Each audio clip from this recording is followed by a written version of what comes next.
Are you on a forklift? Yeah, yeah. You are a son of a bitch. Un saluto a tutti. Hey everybody, welcome back to the AJC. It is the day after Juve and Inter, obviously first leg semi-final, Coppa Italia, and oh my god, as you can see, we had this one, man. We had this one. In the bag. We had it, and again, some didn't like how it all went down, how it played out. We're going to tackle what was this game. For me, personally, pretty drab affair, I think, up until the very end. Probably wake most out of a coma at the end there that this game kind of put us in. Inzaghi and Allegri. Yeah, maybe their personalities on full display, but we're going to tackle everything that was in this game. Definitely a wild finish. As far as news, we will tackle some of the news too. There's not a whole lot going out in the news today, okay? But we're going to tackle it all. Real quick, we're going to get some of the housekeeping out of the way. I apologize to everybody for yesterday because I did not realize that somehow, some way, memberships that we are now offering, which is another way to show support for the channel, were actually disabled somehow. So I've made sure they are in fact enabled, okay? So if you choose to join up and become a member at one of the 3 tiers, that's great. Go ahead. There's Super Chat also enabled, and you can check out our merch too as part of the YouTube store. That's all ways to support. For everybody tuning in on your audio outlets, head over to YouTube, subscribe, okay, and join in on all the extra fun. We're going to take a quick minute here just to say what's up to everybody in the chat and get some general feelings, okay? So Dominic coming in, it was an absolutely awful performance overall. Fossil football. There you go. Apex coming in, rough morning, fellas. We should have had the W yesterday. I can't help but feeling that way as well. I've had rougher mornings. Yeah, I hope we embarrass them in front of their fans at their stadium. I would love nothing more. Ideal. And hopefully. Shame on the fans for allowing the small number of Inter supporters to out-cheer Juve in their own house. Yeah, so a lot of stuff in the comments here right now about that. And I gotta say, Michael Rasso, I believe it is your birthday today, or maybe it was yesterday, but all the best, amico, okay? All the best. Happy birthday. Let's, everybody else, thank you for joining. We are going to get into this one and kick things off. And as far as news, okay, we're just going to give you the headlines today, and then we're going to get into it after match, but not a whole lot. More rumors about the plea deal, right? With Elkan potentially taking a plea deal. Rumors also associated with that Agnelli does not want to have anything to do with that because it's an admission of guilt and whatnot. So, again, a lot saying, why would Agnelli have anything to do with this? He's no longer part of the board because he is involved in those investigations. So, yes, heavily involved still when it comes to that front. The main culprit, really. Yeah. Him and Paratsky are the main culprits. So, we're going to talk about all that on the backside. Outside of that, from news, really, that's it. Other than a horrific stat line for Dusan Vlahovic and Juventus, which we will tackle again after getting through the highlights and everything, a recap of this game. So without further ado, Anth, let's get into it. The lineup. Let's do it. Not much to say there other than that was probably the strongest way we could line up as far as personnel goes and going at Inter. Agreed? Maybe you could put Tech in, but either way, 1A, 1B. Stop it. Yeah, but I agree. In terms of personnel, no issues. Personnel, not an issue. Formation, not an issue. I mean, this was the best way we could line up. So you got Pedin, Gatti, Bremer, Danilo, Quadrado, Fagioli, Locatelli, Rabiot, Kostic, Di Maria, and Vlahovic. This is the best possible way we could line up and shape up going into this game. Some concerns about the way these guys played against Verona when they came in as substitutes, Di Maria, Vlahovic, even Kostic. But I said it's going to be a different game against Inter, should be opened up more. It actually proved to be quite a stalemate, to be honest. And it was pretty tight all over the pitch. Outside of possession, the stats in this game were almost identical, all right, between the two sides. They finished the game with 2 big chances created by both sides. Shots 12 for, 10 for the other, 5 on target for Juve. I believe 6 or something on target. It was very, very tight the whole way through. So as far as the first half goes, there's not even a whole lot to talk about in terms of opportunities. In the 3rd minute, Di Maria gets, I thought we were going to kick things off with a goal here. Takes it to his off foot, has a strike, forces Handanovic into a save. That thing is going in, and he gets down low quick and makes a pretty good stop to stop Probably that his one. best save of the year. Yeah. And Could be. Inter fans don't even want him playing. Correct. We're going to get to that later. Like, they don't even want him anywhere near their goal, okay? But he's in there, and he makes a big, big save early on Di Maria.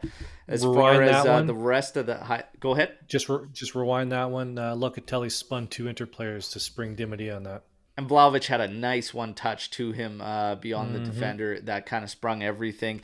As far as the rest of the first half, honestly, Inter grew with possession and everything, and they dominated possession, but neither team was really willing, from what I saw, to take the risks necessary to really get that breakthrough. Because for all their possession, they had a good opportunity, probably through Brozovic at the top of the area. That was around the 32nd minute, and again, a little bit of a scramble on the one side of the area.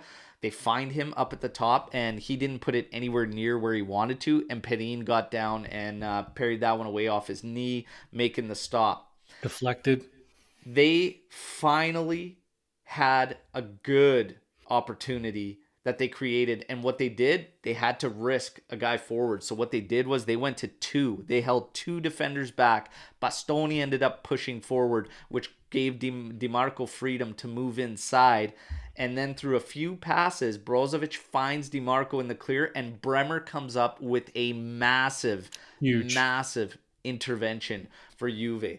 Outside of that, Juventus sequences. We had some decent sequences where we could have had some decent opportunities in there, but really didn't amount to much there. Vlahovic had one header opportunity off a ball Fagioli late on his head, but people are making, I think, a little too much out of that one, saying he needs to do better because he's on the run. It wasn't ahead of him. He kind of had to and he was sort of lined up with the front, almost. He's closer to the front post, the back post, really, and Handanovic is a giant, so he'd have to flick that backwards, over the goalie. I don't know. I wasn't too super frustrated on that one, but we hit the halftime. I see this one regardless of possession, it's pretty tight because when Juve did move forward, like I said, there was sequences there where we could have done damage.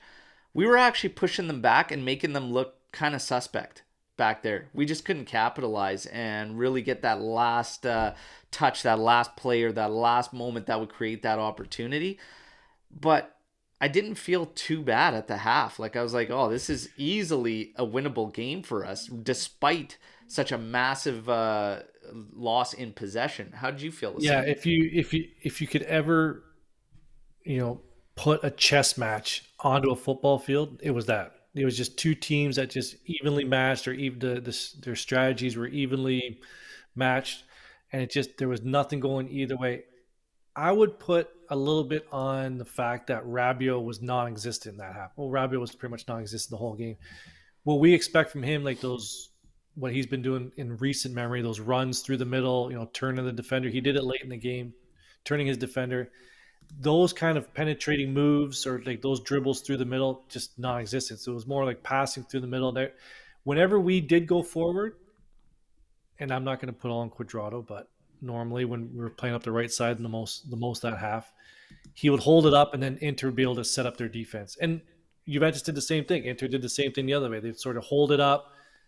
Juventus could get set. So really, it was really boring, that first half. It was a bad first half of football. Overall was a tough watch, but it was a stalemate. I mean, not terrible, but it just a stalemate. I saw 2 teams that neither one was willing to really push for that breakthrough. Neither one wanted to commit, overly commit, right? Mm-hmm. We get to halftime. 47th minute. Would you have made any changes at halftime? No. I wouldn't have. Either. Maybe I was thinking Di Maria just because he was looking bad to me. After the Outside of fourth, that fourth, start fifth for him, minute. he Yeah. was making some bad decisions and stuff, but I just don't think Chiesa's got the time in him, and that's the guy I would have probably put on. Maybe Milik. Maybe Milik in there sooner to have Milik work with Vlahovic. There was a lot of shouts for Moise Kean, to be honest. What would you have done? Would you have made any changes? No, well, Lou brought up a good point in our group chat this morning, saying that Di Maria, his game isn't coming all the way back and collecting the ball, and he was doing that more often, which takes him away from the area that he's most dangerous, which is closer to the striker and the opposing team's defense. So I don't know if that was a plan of Allegri or if that's just with the way Di Maria is allowed to roam on his own, but he was falling way too deep and taking him away from the dangerous areas. Jeez, no, I think you're right. I was thinking about it, and I did put it on the main because I was running the main yesterday. Would you bring Chiesa on at halftime? I didn't get a lot of feedback on it, maybe because people knew it was me and whatever. Yeah. But I agree. I wouldn't have made any changes because Yeah. we were in no danger at halftime. Yeah, Really, maybe. Like I said, just maybe in order to help the up top there, and only because we weren't able to take advantage of the fact that Vlahovic was getting the extra attention, and there was nobody really around him. There was nobody really on close island. enough, and we weren't sending enough in the area again. And we're going to talk about that more. Like I We'll get to said, that.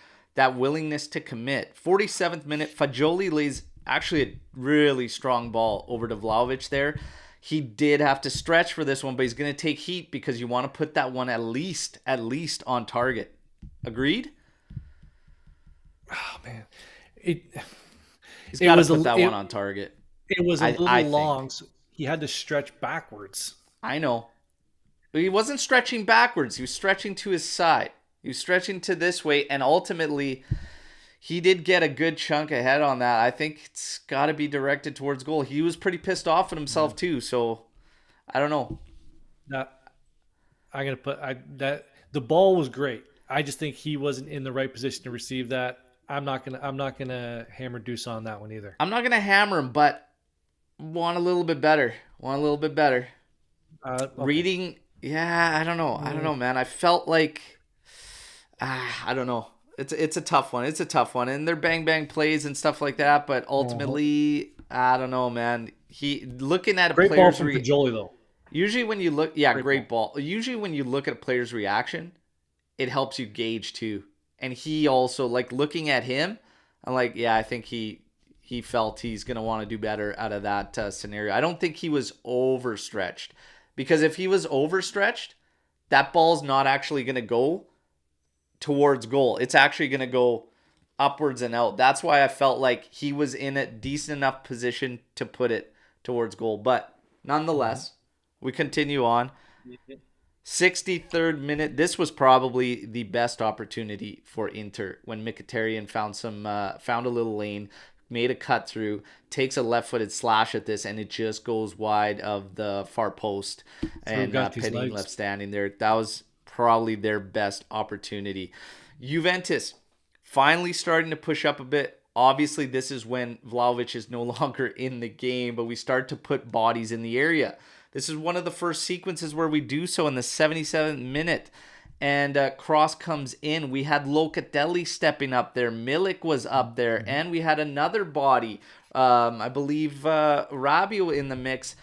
Sorry, not Rabiot. There was another body in the mix. So we had three occupying their defenders. So Gosens had to come in. Gosens came in for DiMarco. He had to move inside to cover because Rabiot was actually on the outside by Kostic. That had forced a defender to slip out. Locatelli running in there helps take another defender. Quadrado open at the back post. We saw this a couple times. We'll get to that further as we go on. So this one crossed over. Quadrado stops it. Locatelli drops out. He's at the top of the area. And I'm like, oh my God, hit it. Then all of a sudden, he doesn't. Okay. But he doesn't hit Locatelli with the pass. He takes a slash at it. And honestly, I don't know how Milik doesn't put that one home. He was trying to direct it, like almost touch it back post, but I think it's got to go in, man. He's got to bury that, man. So as Omer would say, that's the striker's job. Their job is to put the ball in. Their job is to deflect those into the net. They have one job. and that's part of the job. Again, man, that thing had some steam on it. I don't know if he was expecting it. You know what I mean? But I think I have to agree with you on this one. You got it. That's your job, man. He did everything right. If you look at Milik, the instant that the ball kicks out after the aerial battle, he quickly looks. He gets himself onside, does everything right. Yep. And when Cuadrado hits that, you can see how early on the replay Milik is actually reacting to it and getting ready for, like, he had enough time. Like, he knew, for me, that's got to go in. Like, it's got to be directed in. I feel he got it all wrong for what he tried to do. If he reacts faster, is he not offside? You know what I mean? If he gets to that ball with a full foot, he has to be that much closer to it. I think he opened up his foot too much. I feel he's trying to just like barely graze it to get it into that far post, and he ended up mistouching it. And again, I think when you look at a player's reaction, usually tells you everything. Yeah, I think that's got to be in the back of the net. Again, yeah. Nonetheless, it is what it is. It didn't go in. Didn't go in. Whatever. We move on. This one is interesting because 80th minute, we got a challenge from Lukaku on Gatti. Mm-hmm. I didn't like it one bit.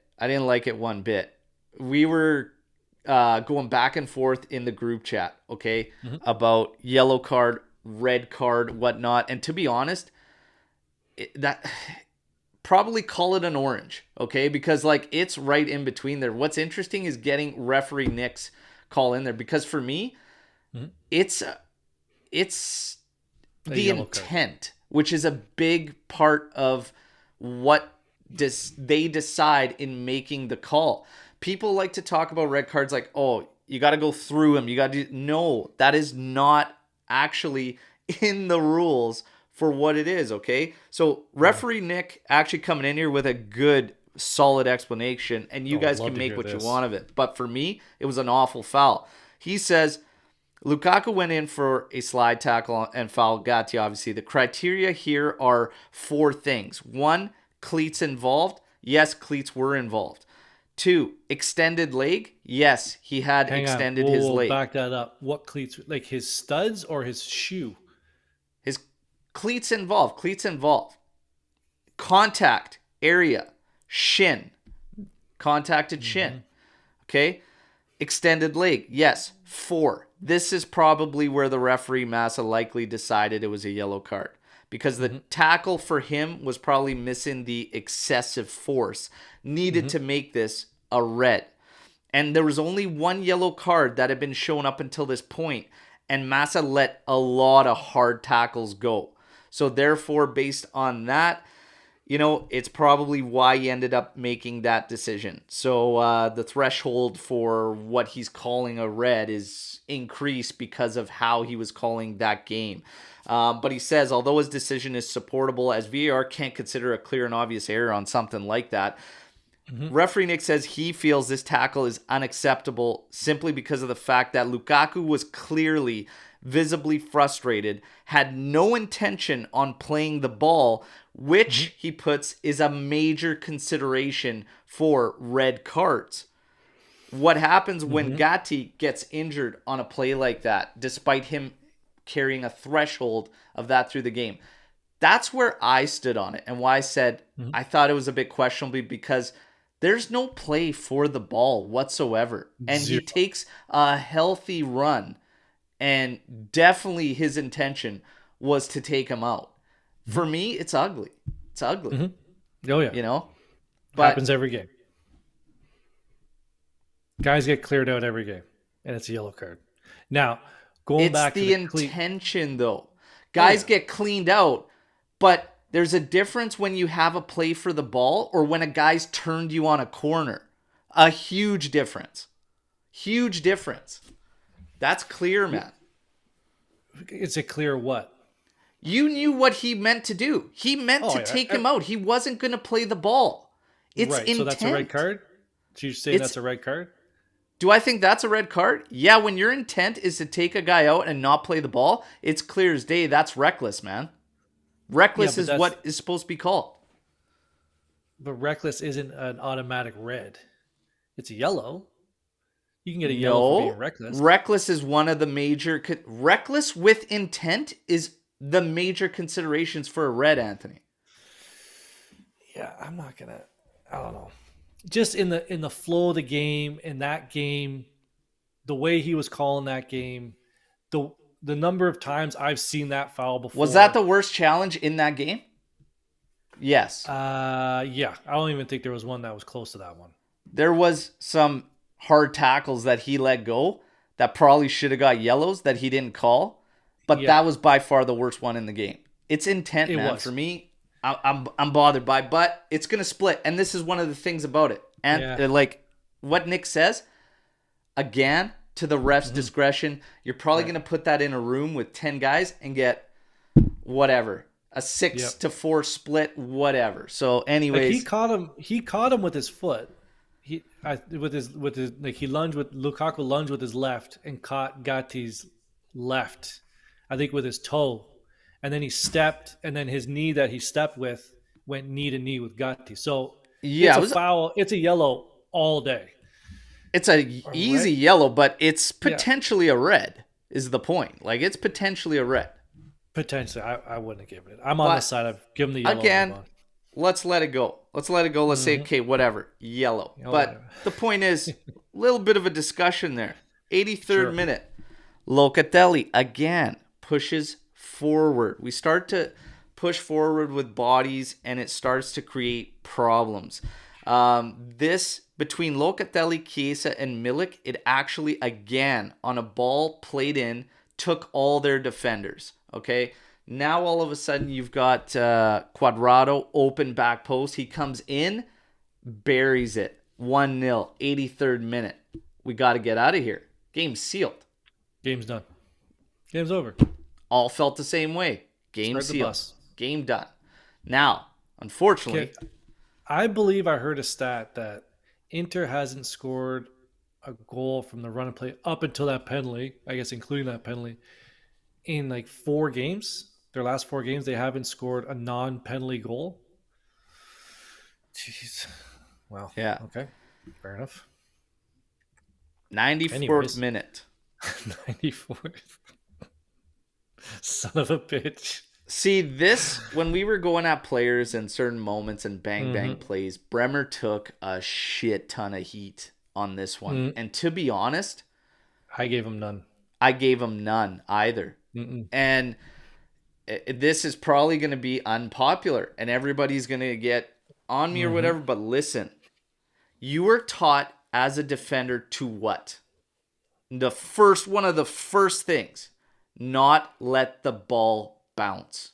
Do not let the ball bounce, especially in your area. Okay, especially in your area. He attacks us, and before we even get to this foul on Kostic from Dumfries. This is like, for me, I thought on initial watch, that looked aggressive. That's foul, but after, I don't think it's a foul on Dumfries.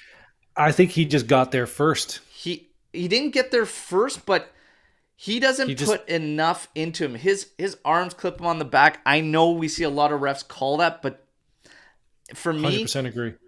I think he just got beat aerially. Like, Dumfries was attacking the ball rather than Kostic standing there planted, and it looked worse than it actually is. And in the heat of the moment, I was like, oh, that could be called, but my initial reaction wasn't losing my mind over why that wasn't called. Same thing in the Nantes game, and everyone was saying, well, that was called on us in the Nantes game that called the goal back. Well, 1, different referee, 2, different, competition. But remember how mad you were, Juventini, when that was called on Bremer. For me, they're two completely different. Because Bremer physically beats that guy to the spot, like no chance. In this one, I think Dumfries beat him to the spot. In this one, Kostic is standing there planted in the air, and Dumfries comes in. I don't see a problem. The arms that make contact with the back of Kostic, back of his head or whatnot, consequential, but ultimately I don't think there's a foul there, guys. I Fully really agree. don't. I really don't. Now, we get to this play with Bremer. We're talking about misjudging a ball by inches. That much. Inches. He heads that thing. He gets a piece of his head on that. We're not even having any discussion attacking Bremer, Mm-mm. whatever, who I thought actually had a solid game otherwise. Mm-hmm. Unfortunate for this ball to hit his trailing arm. And it's clearly a handball and has to be called. Mm-hmm. But is what it is, man. Is what it is. I don't feel right in going at Bremer for it or whatnot because he ultimately, we're talking about misjudging the ball by like inches in a bang bang play. And he's got Lukaku right next to him, and there's another attacker there in the vicinity. You got to make a decision. He went for it. He missed it by like inches. He gets head Like to it. Like I said, it's fine. Nobody's like Al saying anything Pacino about said. it.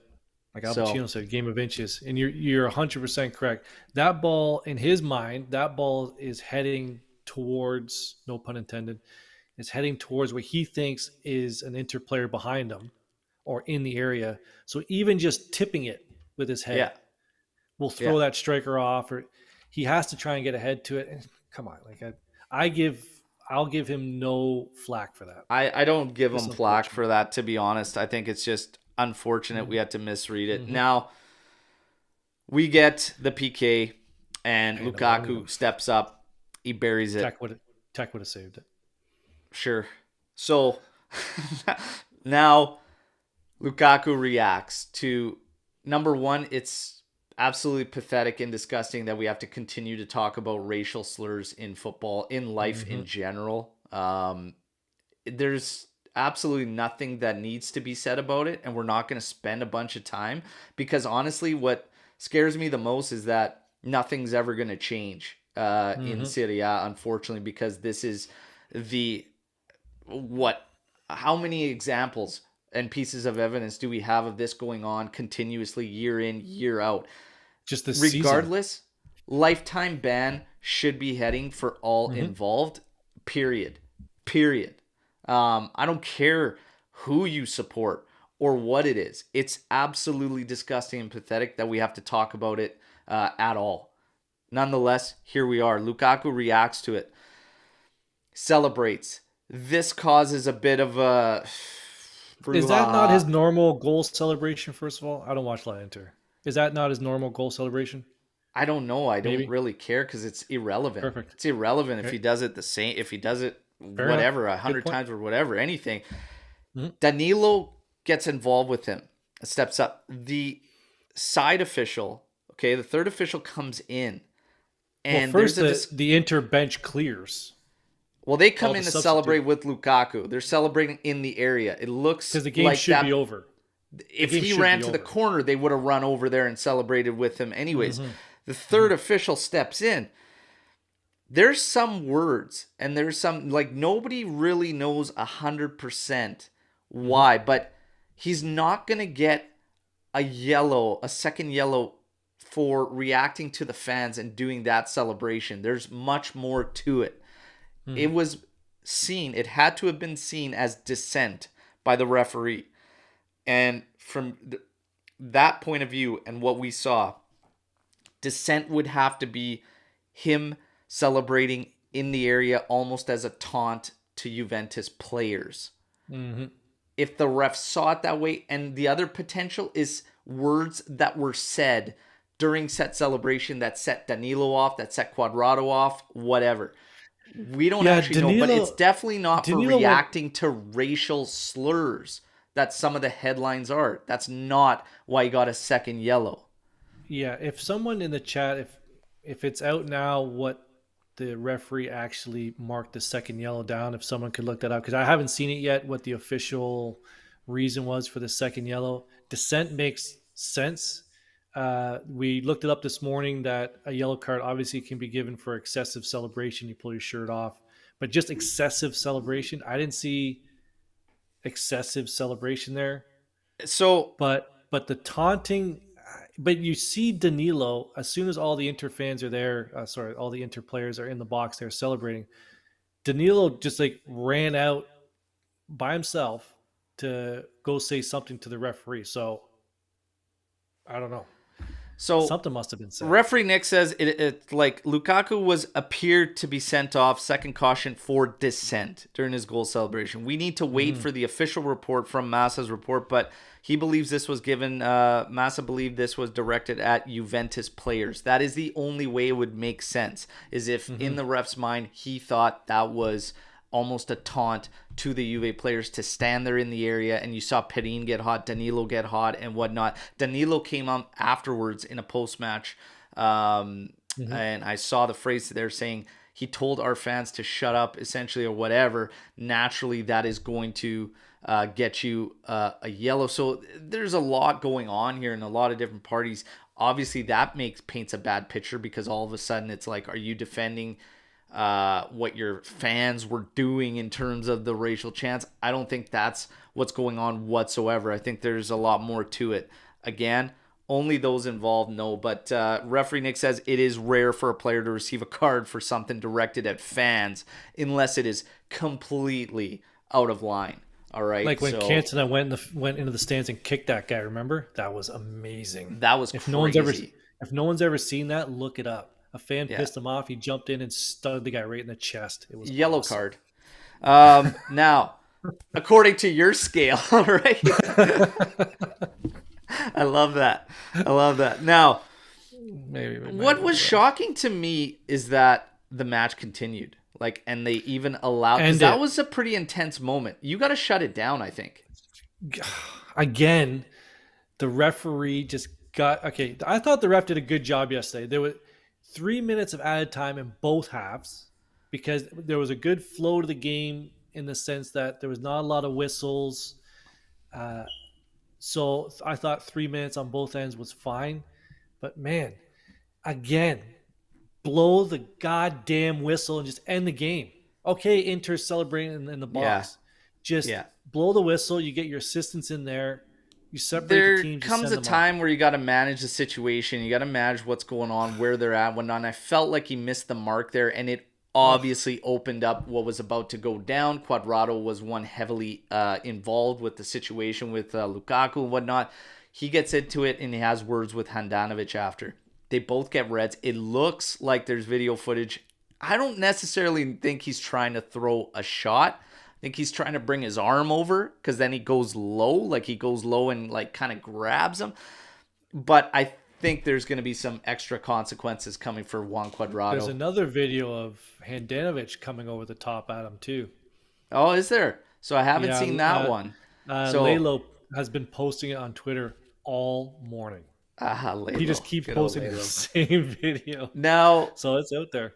Do we like that trade-off for the second leg? Because some are saying, well, Cuadrado ends up taking Lukaku and Handanovic out. They don't want to play Handanovic anyway, so that's like a wash. Essentially, we've traded Cuadrado for Lukaku. Let's just say in terms of the next leg, do you feel better about that? You feel worse? Because now we will get De Sciglio out there on that right for that game. Yeah, so I think when is the next leg? It's not like in the 26th or something. It's at the end of it's the second last game of the month. Yeah.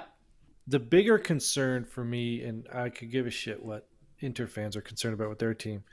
The bigger concern is Cuadrado going to see Serie A match bans because of that potential punch? Well, and that's the part that's not clear. So for the red card, that sticks with Coppa Italia because separate competition. However, the consequences of throwing a punch, I believe, could also lead to Serie A bans. Yeah, but so the card can't because it's separate competition. That's correct. Okay, so but my concern is we go Lazio and then we have Sporting and then who's this then Sassuolo and then Sporting again. I think we need as much I hate to say it, but we need Cuadrado for these Serie A matches. So, having De Sciglio in the second leg, I think we have him in the last match playing against Inter? Some of the makeshift stuff could potentially be when Sandro returns, having Sandro, Bremer, and Gatti, and Danilo maybe slides up to a wingback role. I just put DeShilio out there and then just trust that It's not Kostic ideal, but gets the yeah, job done. DeShilio, maybe you just put DeShilio and deal with the fact that you're not going to get much offensive prowess out of one side. 100%. Make it work through the other guys, right? But yeah, there's gonna be some there's gonna be some mishmash and some puzzles that need to be put together by Max. I tell you. Anyways, And he's been doing okay, right? Again, I'll say it. Max got the lineup right, and he got the substitutions right. okay, substitutions. Before we wrap this game up, we're going to talk about substitutions because many were a little bit, I shouldn't say, Perturbed. yeah, I would say that's a good word for it. Based on the fact that Fagioli was one of the players coming out. So Agree with that his one. changes, essentially, in the 65th minute, we saw a double change where Chiesa and Moretti entered the game for Di Maria and Fagioli. And you agreed with both of those? I did not at the time, but Lou brought up a good point today. Was Moretti brings a different style, more attacking style than Fagioli. Not to say that he's a better or worse player, but his game offered more to get forward and into the box. So looking back, they were both good changes. At the time, I thought I thought he was one of the better players for us on the field. So I was a Yeah. little surprised at that one. I'm unsure. I'm still unsure thinking back. And the only reason is because I don't necessarily think we should have been scared to maybe go a little more offensive minded in terms of maybe, just maybe, taking Rabiot, who was on a rather soft performance to his standards this season, and maybe using Moretti there so that you could also still keep Fagioli out there. It was just something I was thinking about at the time. But ultimately,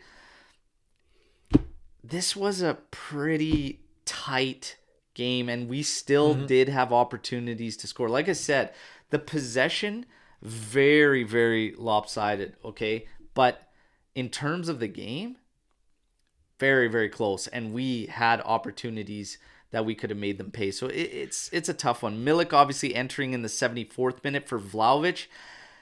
Maybe I would have pulled him quicker and made a change there. I was thinking about that one too. And we're going to get to Vlahovic again, as always. But we got to get him going. But we'll tackle that as more. So the subs, ultimately, though, I didn't have a huge problem by any means. I mean, No. First of all, Anish here just became a member, so thank you, buddy. We appreciate it. Big shout out thank to you. Love first it. of many. Maybe there are more out there, but we do appreciate every little bit helps. Getting back to substitutions, once Chiesa came into that game, he had more possession in and around the 18 than Di Maria had the whole game. Yeah. Like he was I hate to use the word penetrating because it gets clipped, but he was penetrating the 18. You know what I mean.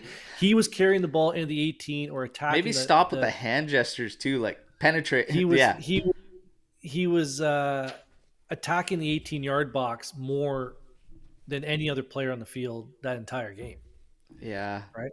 So, jeez. I think putting Chiesa instead of Keane was risky. Didn't pay off, in my opinion. He just came off being in massive pain. I don't know if he was in massive pain or whatnot. Nobody really knows the levels of. We're just getting reports, and a couple of them were saying he might need arthroscopic surgery. But I don't know. There was a lot of shouts for Keane that, yeah, maybe it could have been made. But I mean, are we really nitpicking here? If you're going to choose between Chiesa and Keane to go into a game where you're needing a goal, even though Keane scored whatever, are you putting him in before Chiesa? I don't think you're making that call. Yeah. I mean, if you're making the change at 65 minutes and Chiesa has 25 in him, you're telling me you're going to put Keane in. Keane is scoring. He has the best rate out of our three, but he's not exactly lights out. And I don't know. And Lou and I got into that in the group chat too, because he was saying, I would have went with Keane, felt the game called for Keane. For me, he doesn't tip the scale. He's not necessarily like, none of our strikers are, to be fair. Like those rates aren't exactly anything to write home about. But for me, I don't know. But it is surprising for this point, and this is a great point from Vincenzo, is that he's suspended for Saturday. So that part is actually a little bit surprising that he doesn't go in, right? So yeah, is that because of yellow accumulations again? His other yellow? yeah. Obviously getting that card there in the last, so sees him out for Lazio. Now, we get to man of the match. You got to pick a man of the match in this one. I'll be honest, nobody really stood out to me. And on either team. Either team, nobody really stood out to me. If I had to like pick, I'd probably be somewhere around Quadrado, Locatelli, and Gatti. Somewhere amongst those three. But nobody was really standing out to me just in that game. It was a pretty blah game for me. I don't know. It gun to my head. Gatti maybe, or Quad. But yeah, I don't even think it was, for me it wasn't even close. I think Gatti was the man of the match, and it wasn't even like he was the only one, I wouldn't say who seemed interested, but he was getting in the right positions. He wanted to be in that game. He was interested in that game. He was, the only one who was making plays that sort of stood out attacking wise. Defensively, I didn't really see much from him. I thought Bremer had a better defensive game than he did, or was offering more defensively. But attacking wise, yeah, especially in the first half, as crazy as it sounds, but I thought for me it was Gatti. I don't even think it was close. Yeah. Now, Juan Cuadrado. We got to talk about Juan Cuadrado. This guy has all these moments, and he gets going, and he can go from hero to zero faster than anyone I've ever seen, and he can go from zero to hero faster than anyone I've ever seen. He is almost like this, but what's great about him is the fact that he's a guy in your team that everybody on the other team hates. And yesterday, he showed a side we don't often see from him, and I loved it. And it was the fact that he didn't care and he didn't back down from anybody. And the guy actually does bleed black and white. And if we remember the All or Nothing, when he was the first to kind of step up to Ronaldo in the locker room and be like, "Hey, you're supposed to be an example," and like called him out right there on the spot, that gave him a lot of props in my book.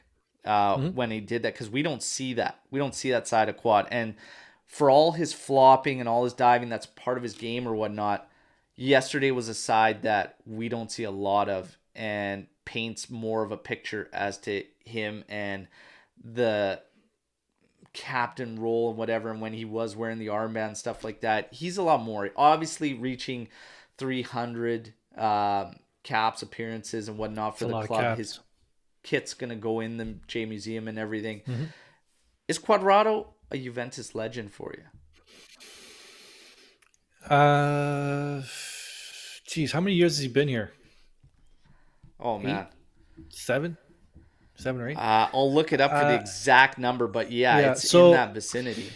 In terms of legend, listen, somebody just put it here in the chat. Luca put it. He loves derbies, and it's in the derbies where, for Juventus, clutch, that's where legends are made, man. He has 4 of the last 7 goals in derbies, something like that. That. Yep. Three out of the last 7. He's not having a good year. He had an okay year last year. Yes, for me. Yeah, he's about 8 years roughly. Yes, I would say yes. Yeah, I would say he's pushing the envelope to be included in the legends category. I think if you're talking about it, so here we got Cuadrado, definitely a Juve legend. Jeremiah saying absolutely not. Cuadrado still up for big games, and we have another one saying legend. Look, I think for me, there's always been tiers to the legend category. All right. If you reserve legend for the likes of the Platinis and the Del Pieros and the Buffons and whatnot, you're not going to have many legends at your club. The door's already shut and locked then. Okay. Yeah. And it's not just for appearances and whatnot. It's for the simple fact, clutch moments, he's got them. The number of appearances, the availability, the stuff that we don't see that until it was shed a light on through an all or nothing access show. All the stuff behind the scenes and everything, and the stuff that other players talk about and say about him. I think he is, but is he on like a top tier status of No, not by any means. And I think even for those that say he's not, he's on the fringe. But guys like that, Platini, your Scudetto, your Del Pieros and whatnot, they're on a whole different category for me. Buffon, even Nedved, whatnot. Like, that's a whole nother category. Beyond legends for me. Beyond legends, See, for me, you should just, like, we use the term over here. It's Juventus Hall of Fame. It's an easier sort of Hall of Fame. Round word to put them in. Like, they're all in the same building. Now, in the building, some people are going to have larger displays than others, but they're all in the same building. All in the same building. Juventus, almost like a Hall of Fame. I like that. Yeah. It's easier to categorize. Will he be in the Juventus Hall of Fame? Yes. No doubt. Yeah. Would he be in Juve's Hall of Fame? Absolutely. Now, is he going to have a big display like Buffon's? No. Now, there you go. Vlahovic. Pains me that we have to continue this train, but I saw this. And it was, why does Max Allegri continue to put Dusan Vlahovic in when he's struggling, whatnot? So now the shift from some fans is, why does Max keep going to this? Why does he keep playing him out there? And well, I have my thoughts on this. I don't know if you want to start this one, Ant, or you want me to, but... Well, how about I just get the ball rolling on what I think? And then you can gather your thoughts and bottle your emotions, because I feel like you're about to explode a little bit. So no, I won't explode. Okay. I never do that. So, yeah. Okay. For me, Vlahovic is still our best striker. And it's not even close. Talent-wise, he is our best striker. A player like that, for me, in my opinion, needs minutes. He has not been performing up to the standards that we are expecting. I agree to people who say that. But he is our best player, and I want our best players out there. And okay, Keane per minute is scoring more goals. I get it, but you cannot tell me that Keane is a better striker than Vlahovic. I won't even respond to that. For me, he's a different level. He proved at Fiorentina. Now, we haven't seen that player. I think we've seen the Keane at pretty much his cap. Hopefully he can go higher. He's still young. But we've seen Vlahovic at a much higher level than Keane, even than Milik. And we want to see that. So it's good that we have expectations of him, and he has large expectations of himself. So for me, he is our best striker, and he needs to play. Should he be benched for not performing? I wouldn't be upset with that. I understand that. But more often than not, he needs to be out there. Yeah. And that's what I think about Dusan. Here's the thing. But I am frustrated. We've seen a better Keane at PSG, though. So we've seen Keane better. I don't necessarily know that we're even getting the most out of him. I don't think we're getting the most out of any of our strikers. But there is something to be said about doing it at bigger clubs. And that is what Vlahovic is, whether we like it as fans, whether Vlahovic likes it or anybody does or not. That is what he's going to continue to face, is can 100%. He do that at the big club? Now, I want to also ask another question to everybody in the live chat and you yourself. If we take and insert, and first I'm going to give you these numbers. In 30 games with Juventus, almost 2,300 minutes. This stat line made me puke almost this morning, okay? Yep. Almost 2,300 minutes. Dusan Vlahovic has taken a shot on target without counting set pieces. in the with his box. foot from inside the area 9 times. That's it. In 30 games, in 2,300 minutes, a shot from inside the area on target only 9 times. That is once every 3 games. With the national team, he had got 8 in 8 games. With us, 9 in 30. That is brutal. And everybody's going to have a different idea as to why, but it's absolutely disgusting nonetheless. Okay? Shocking. That's crazy. Crazy levels of brutality, okay? Now, if you were to take and insert Gonzalo Higuain into this Juventus, does he have a way better stat line than any of our forwards? Yes. Yeah, absolutely, I think. Because why? So if we're going to believe this, what leads us to believe that Pipita would have a way better success rate? What makes you believe that? His game was he was more comfortable collecting the ball at the top of the box and attacking defenders one-on-one. He never strayed away from one-on-one. He was never really a sit on the penalty spot kind of wait. He was always sort of circling, like what Milik does. Kind of circles, comes back, circles. Yeah. And like one touch to the either side hits it evenly with both feet. Every striker in the world should be able to hit a ball with equal power with both feet. Not exactly equal accuracy, but there's no reason why a professional footballer can't hit it with both feet. Like the other big thing for me is that half chances. You've got to be able to bury your half chances to be a top level striker. So when we talk about Vlahovic and we're talking about, not finishing opportunities, there's been great opportunities where I've come out and said a lot of times on this show, he needs to finish that opportunity. And those aren't half chances I'm talking about. But for me, the technical ability is a struggle there.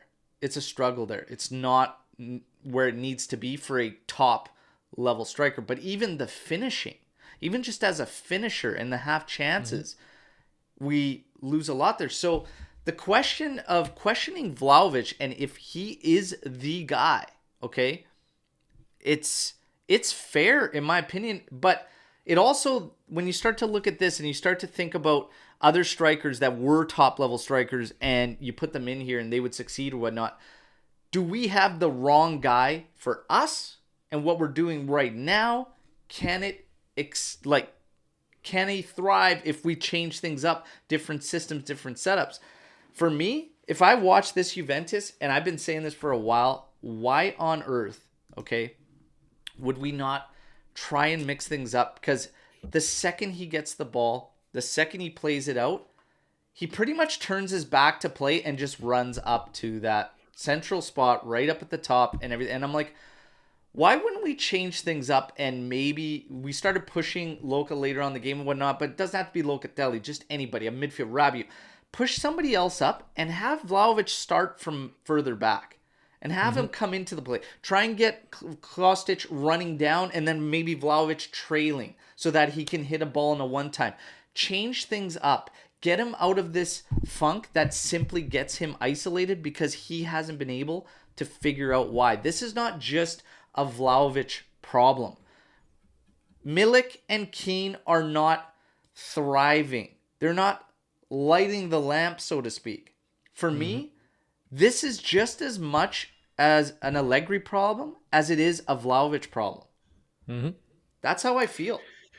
No, and it's a combination of everything. It's like trying to figure out what climate change is. What's the cause of that? Well, anyways, it's a large. I think it's a larger discussion than what we have here. And for me, we have to figure it out because I think he should stay here long term. I know a lot of people are saying let's sell the guy, but do you think? Oh, is there a question here? Well, it's just essentially Bikramjeet's thoughts, just saying how long can we defend this guy? He's not our guy. It's so evident that he does not have the game of a top class striker. I'm worried we might even struggle to sell him. So You have a 22-year-old, and we're already going to say that he is not top class, can't get there, or whatever. Like, what you have is the top prospect out of Serie A Yes.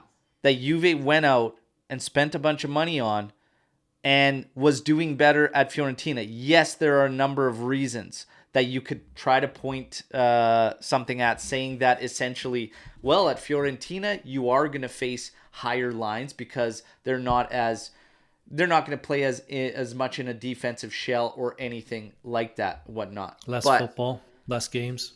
we play low-level teams. We've struggled with low-level teams. This team isn't scoring 6 goals when Vlahovic isn't in the lineup. We have a guy that gets isolated, that gets down. You see Di Maria. Di Maria drops back into our midfield, sometimes beyond. He's got nobody up there for support either. Milik ends up being a support guy. So when Milik is also that guy up there playing with another creative player, it looks different because he's all over the place and plays it completely different. Why can't we coach Vlahovic to do the same or try to play in that manner? Why does he automatically have to go to that spot in the area and just simply wait for crosses? Why can't he be the one rolling out while somebody else comes in and occupies that space like a Rabiot, and maybe he can open himself up to take some hits? Why can't we do that? Like, why is it simply this is all we need from that position? I can't buy that. Like, a part of me doesn't work like that for me. There's more there. Do you think he'll play better in a different setup, like a 4-3-3? I'm not even sure 4-3-3 is necessarily the answer, man. It's like, For him, though. Do you think a different setup would help him out? I think he can do well with a different style partner up top. Almost like, if you had that guy, like Di Maria could be the guy too, but Di Maria drifts a lot. And usually that doesn't help him. If you had, like, why couldn't he have, say, a partnership with a big guy and then the agile quick one with the 1-2s and what? Like, why couldn't we have that type of partnership? I think that was what the Chiesa partnership was supposed to be. It'll never work because they're never close to one another. Fair enough. For whatever reason, how we translate and how we play on the pitch I don't see it happening. And if we're just going to get this guy, if you just want a striker and you're just going to cross the ball into him and then blame the striker, I'll tell you right now, don't spend 80 million on anybody, because I can go out on the street right now, grab my neighbor and say, hey man, we just need a healthy body to stand here on the spot. I'll do it. I can do it. I'll do it for a couple hundred grand. No problem. That's my point. Why spend 80 on anybody if that's going to be your outlook and everything? So right now, realistically, is Dusan Vlahovic a player with Juventus next year? I don't think he stays personally. You don't think he stays, or you think the club sells him? Well, they'll have to sell him. It'll be a sale, but I think it's going to be on his own accord. And I agree with the fact that it's mental. It's 1,000% mental. Yeah. But that doesn't take the onus away from, it is a coach's duty to get your best players playing their best and performing. So any way you want to slice it, if you're attacking Dusan for his technical ability, Max, you need to work on Dusan's technical ability. If you want to talk about, hey, Vlahovic doesn't take these opportunities to shoot, Max has to promote shooting with him and tell him, you know what, man, when I want you having those hits there. Any way you slice it, a coach, our 80 million guy sucks. What are we talking about here? It's his job, his duty to work with that player and get him right. Like, that's how I see it, Ant. Or work with the system to get him more involved. Exactly. Like, we can't just accept it and say, oh, whatever, because we're going to run into a lot of problems if we're taking the highest prospects and then they're struggling. Chiesa, I will remind everybody, Chiesa was shades of himself before his injury. under max. And then even He's now, not playing well. it's not. And again, there's going to be a lot of leeway there because he's not 100 and he's only getting like brief minutes here and there. But there's a lot more to it. Okay. And there are a lot of examples out there of what a coach, what a system, what it can do for players. But again, Dusan Vlahovic, I would like to see Dusan thrive at Juventus. But 100%. if things continue the way it is, something's going to have to give. Yeah, I saw somebody compare it to like Lukaku. Lukaku's 29. Let's just pump the brakes. Dusan's 22, 23.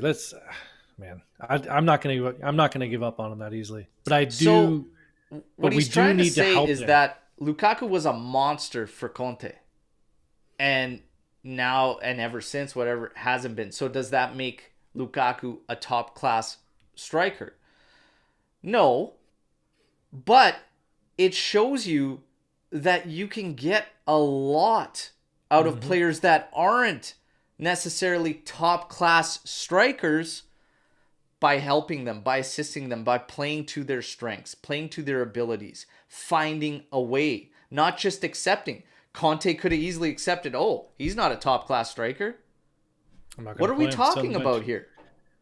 The best example, I was going to say the best example of that is what Conte did with Giaccherini with the national team and with Inter. Pele and Eder? What are we talking about here? That team was terrible. One of the worst sides I've seen on paper. Look, it is not simply a Dusan problem, okay? It is very much a Max problem as well. The key guys have to be firing. Otherwise, guys, I'll tell you right now, don't spend money on any top guys. If we're just going to quickly say, hey, you know what? They suck. We can't figure it out. They just need to come in and figure it out. Well, we're going to go through players like, underwear, basically. Insert any analogy there. Insert anything you want there. But problems. Yeah. Storm the barn, because Vlahovic has been a hot topic for everybody, and I know everybody's got their beliefs. If Juve sells him, it is what it is. But my thing would be, maybe don't go all out on strikers anymore if we just want a body in the area. Yep. Simple as that. Di Maria yesterday. Let's talk about Di Maria's performance before we get to Storm the Barn. I thought he was really poor yesterday, man. Really, really poor. Talking about big guys needing to be your big guys, I thought he was pretty poor. Probably his least spectacular performance since October. Like, he had a slow start to the season. It was not good at the beginning, getting integrated. The team around him was in flux, so there's some excuses there, but he hasn't had a performance like that since, October, November. He was just invisible. Kostic, invisible. Rabiot, invisible. The three guys who we've been able to count on this past month before the break, they just weren't there yesterday. Whether it's fatigue, whether it's the system that integrated to shut them down. Yeah. They were non-existent, all three of them. And you know what? To say non-existent, like, Inter played much better than they did the last time against us. And they kind of got... Darmian was essentially staying at home, which was neutralizing Kostic. They did well. We had opportunities. What I'd like to see more, like I said, when we did commit guys for, we did cause problems for them. But I also want to see some guys just grab the bull by the damn horns, man. Like, Rabiot in the second half has an opportunity where he's made a run. He's broken through the middle. He's running at the defense. He has the lane and the opportunity to take that ball into the area, and maybe you draw a foul, whatever. Keep driving it.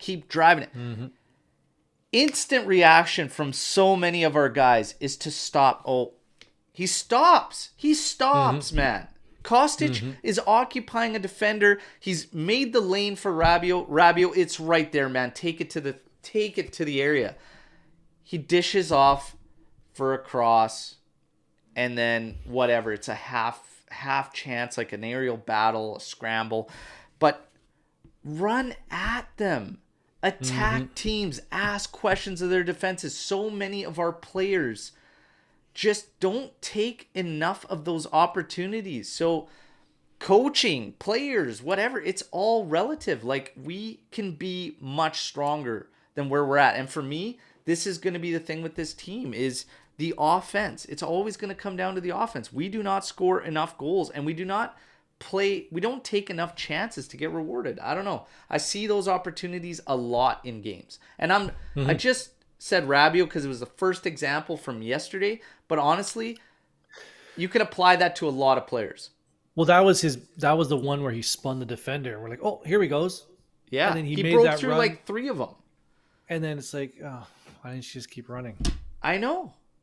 And it's infuriating to watch at the moment because something much better than a cross from the flank with a defender in front of Kostic probably could have been the outcome had he had the initiative to do that. And Danilo shooting from 35 yards out is not something we should consider as a form of attack. Nope. So we need to be much, much better offensively, right? But what I did like, if we want to talk about some of the positives, and I see all the Storm the Barns coming in, that's great, guys. We're going to get some, is for me, I did like as a positive the fight. And I highlighted Cuadrado and him not backing down from any single buddy in there. The fight is very much there. And these guys are showing the Grinta whatnot. Just a lot more needs to be done in the final third. Agreed, Ant? Yeah, it was definitely a derby game in the last 10 minutes. The rest of the game was kind of ho-hum, but again, love to see, like, I'll just parrot what you just said. Love to see that from the guys in a game like that. Do we need to see more of that? Maybe from some players, not necessarily the yellow and the red cards, but busy month, man. Busy month. Yeah. We need everybody on the same page with that fire every game. Yeah, I agree. But has it not been there for quite a few games now, like consecutively? Like, I feel like that has been a shift the team's made. There's been this weird kind of, I don't know, that break I think took a lot of wind out of our sails. Yeah. Going into that, we were flying pretty good, and then got to pick it back up. Got Lazio. So I feel like a little international break hangover, eh? Yeah, it's still there. Luca coming in here. Lukaku gets all the headlines for these awful chants, which I don't condone, of course, but does no one recall Kostic getting gypsy chants only a week prior? Serie A needs to get it. Well, I mean, yeah, what are we even talking about here? Of course they do. None of it's right. And like I said, lifetime bans to everybody.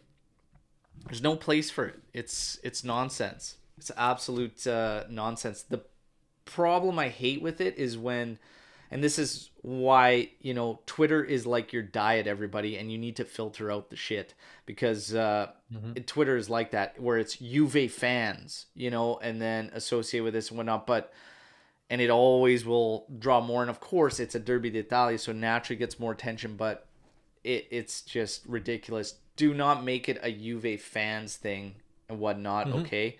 Bunch of idiots. Yeah, it's just like making it almost as if we're all tied together, like we don't stand against that as well. It's nonsense. But Juve making a statement, Inter making a statement, and the league, apparently those are the last 3 that have not made a statement unless something has been made while we have been live here. I saw no statement from those 3.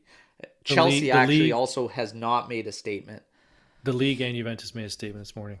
Did they? Good. Good. So that's at least a positive. Chelsea's his parent club, and then obviously Inter's current club. They should all be making statements, but more importantly, Juve needs to work on getting those involved, their lifetime bans. Chat's got a question about your Tiger Woods. So your pre or post infidelities?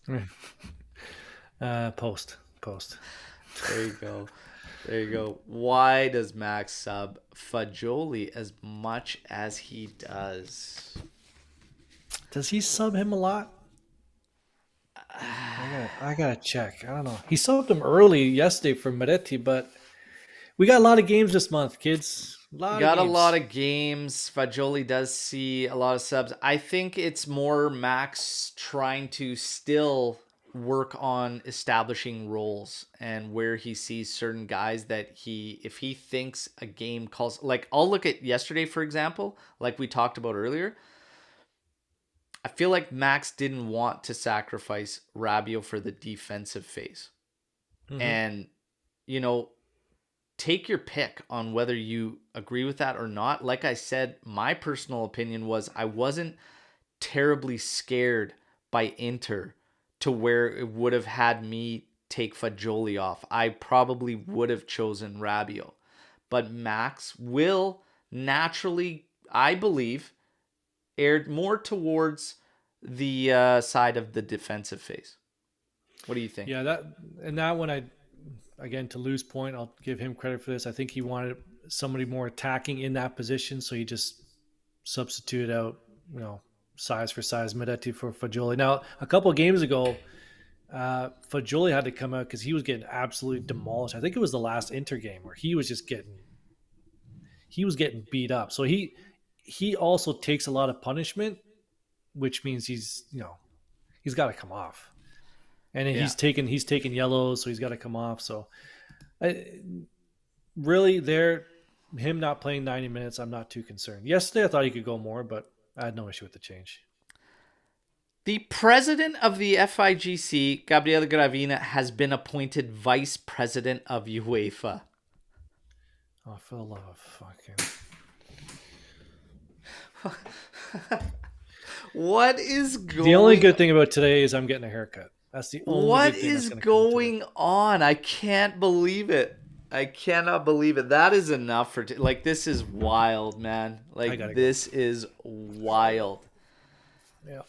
I don't even know what to say to that. This guy can't even obviously the FIGC is a joke, and now that UEFA thing, this is crazy. And obviously all the uncertainty with the investigations and everything Juventus face, and now Gravina.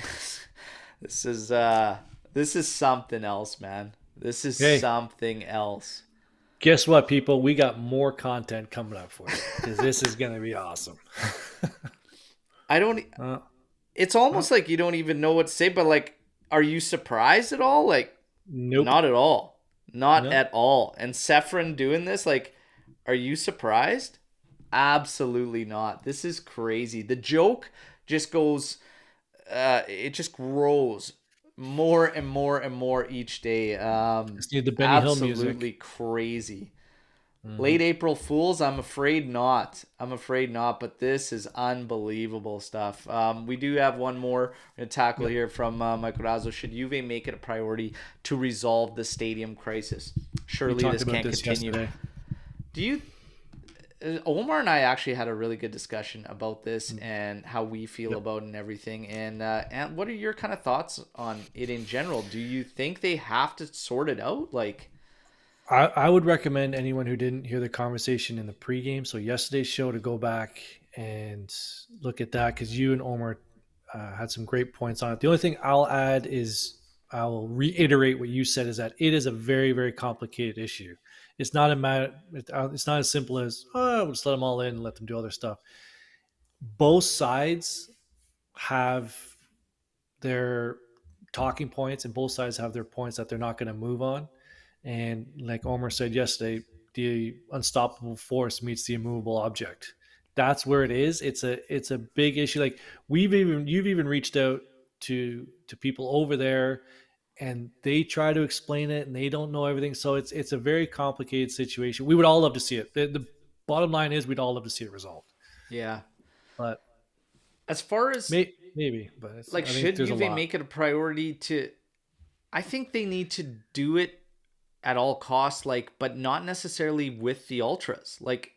It doesn't have to be the ultras. And I know that people are going to think that I'm insinuating we need to pay supporters or whatnot, but they don't need to do that either. But you need to not ban flags and banners. It doesn't need to be the ultras that just do that. They have been the main orchestrators for years and historically. And it's for me, the part I can't get out of my mind is, why do we believe that it has to be them? Let the people naturally bring their drums, bring their flags. And you know what? Maybe you offer it to them. Like, hey, you're sitting in the curva. Here, take this. Like, hammer it around. Sing some songs. Like, have some fun. Like, it'll pick up. You don't think that the everyday fan knows the Sono un ultra bianconero chant? We all friggin' know Put it up it. on the screen. Put it up on the screen. People will read it.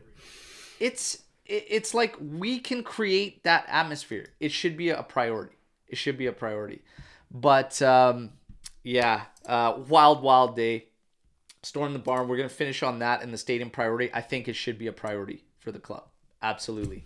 As far as Coppa Italia goes, if you thought it was gonna be settled in just the first leg, you were always to be mistaken. I think the only prediction I got right was red card, because I did say somebody was getting sent off. That's all I got right. Omer had a 3-1 victory. Felt really, really good about it. Strong vibes, but maybe just, I don't know. The green stuff was a little bit stronger this time around. I don't know. Omer's, I love Omer, the positivity. We all felt positive. It is what it is. I think we are hard done by to come out of that with a draw, despite a lot of Juventini being still frustrated in our overall play.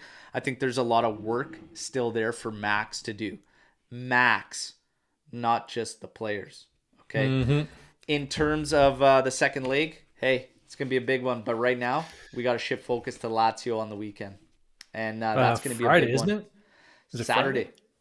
Oh. Saturday, Okay. Lazio. We will be back pregame match. Okay, I will bring you news updates leading up to that as always, and I will have a watch along on Saturday for that one. Everybody, good little session. Let it all out. Let the nonsense out. Okay, and let's see what happens. But this FIGC shit, and the FIGC, how fitting though.